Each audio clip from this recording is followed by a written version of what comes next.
16e édition.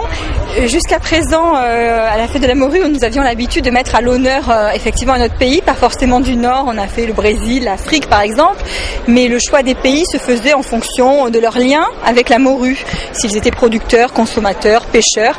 Et au fil des années, effectivement, nous avons plusieurs thématiques qui sont venues, mais pas forcément que des pays du Nord. Alors ça, c'est nouveau, c'est la nouveauté de cette 16e édition, puisque c'est vrai qu'on avait fait un petit peu le tour aussi terrestre avec les producteurs de morue, les pays qui étaient en lien avec la morue. Et donc l'idée est venue d'inviter un autre poisson, ce qui nous a ouvert de nouvelles perspectives, à la fois culturelles et puis gastronomiques aussi, puisque la fête de la morue, c'est avant tout une fête gastronomique. Alors vous allez déjà trouver dans toutes les assiettes de la fête de la morue du hareng. Donc ça, ce sera le premier point.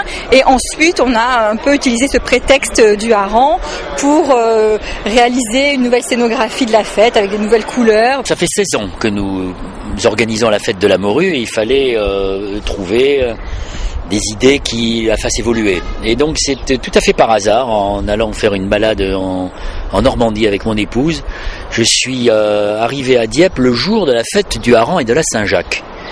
Et j'ai découvert que c'était une fête très populaire, aussi populaire sans doute que celle de Bègle. Et je me suis dit, tiens, pourquoi la morue n'inviterait-elle pas le hareng ? Puisque le hareng, il fait aussi référence à la dureté de la mer, à la tradition ouvrière, que le Nord est une culture vivante. Hein, il nous donne beaucoup d'exemples. Regardez ce qui se passe à Lille, à Dunkerque, à Douai, à Calais. Tout ça, c'est vraiment une richesse formidable.